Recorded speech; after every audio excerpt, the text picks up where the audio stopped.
नमस्कार। एकादशी के दिन पूजा करने से या व्रत करने से हमें पैसे की प्राप्ति तो होती है, साथ में हमें मोक्ष भी प्राप्त होता है और हमारे पुण्य कर्म बढ़ने लग जाते हैं, पाप कर्म कम होने लग जाते हैं। आप सुनते हैं ना, कभी किसी की मृत्यु हो जाती है तो उनके पुत्रों को बोल दिया जाता है कि आप 1 साल तक एकादशी का व्रत कीजिए। क्यों? ताकि उनको मोक्ष की प्राप्ति हो, जो गए हैं उनके अपने। तो ये व्रत हमें मोक्ष भी देता है, धन भी देता है। हम लोग अपनी पुरानी चीज़ें भूल चुके हैं, जो हमारी मम्मियाँ करती थी, दादियाँ करती थी। वापस उसी चीज़ को रिकॉल करने की ज़रूरत है, क्योंकि ये सारे व्रत चंद्रमा की पोजीशन के हिसाब से बने हुए हैं। इस तरीके की पोजीशंस बनती हैं चंद्रमा की कि वो एनर्जीज जनरेट होती हैं जब हम उस एनर्जीज के साथ में पूजा पाठ और वो चीज़ें जो हमें गाइड की गई हैं हम करते हैं, तो हम अपने ऑरे में, अपने घर में, अपनी लाइफ में उस पॉजिटिविटी को ले लेते हैं और फिर वो सारी चीज़ें हमारे साथ चलती रहती हैं। ये चीज़ें बेमानी नहीं है, इनका वैज्ञानिक आधार है। आज के समय में हम समझते नहीं। पहले भी मैंने एक वीडियो बनाई और उसमें बताया था कि एकादशी के दिन कभी भी नॉनवेज नहीं खाइए, क्योंकि हमारे शरीर की उस समय इस तरीके से पोजीशन होती है, हम ऐसी चीज़ों को लेते हैं तो हमें नुकसान होता है। हमें चावल भी इस दिन नहीं खाने चाहिए। जब हम एकादशी की पूजा करते हैं तो हमें धन धान्य प्राप्त होता है।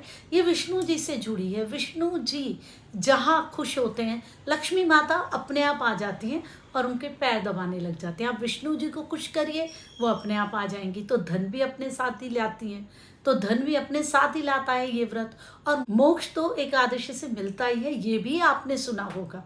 तो आप ये देखिए कि जब हमारे पास ऐसा प्रोविज़न है कि हम ऐसे दिन में पूजा पाठ कर सकते हैं, जब हमें ये चीज़ें मिल सकती हैं, तो फिर हम नेगेटिविटी की तरफ क्यों जाएं। एकादशी महीने में 2 बारी आती है, एक शुक्ल पक्ष की, एक कृष्ण पक्ष की।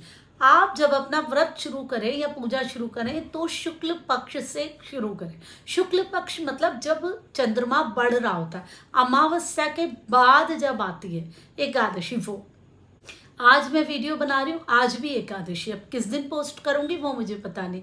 अब अमावस्या के बाद जब आपकी आएगी ना एकादशी, तो वो एकादशी से आप अपना व्रत स्टार्ट कर सकते हैं। पूजा कर लीजिए, कुछ नहीं कर सकते।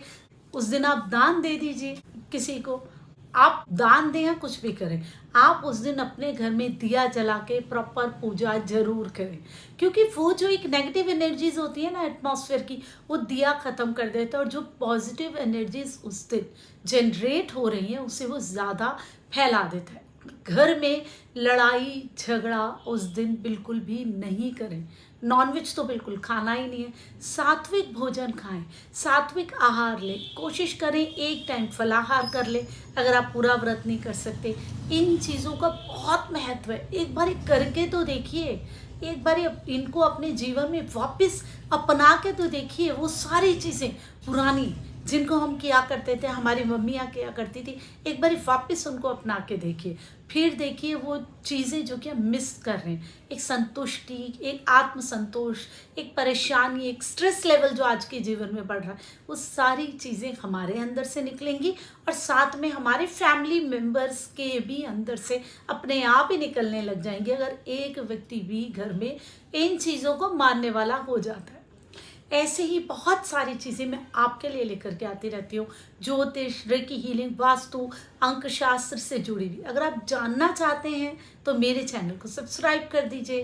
वीडियो अच्छी लगती है लाइक ज़रूर कीजिए। ऐसे ही मैं आपके साथ आती रहूँगी। नमस्कार।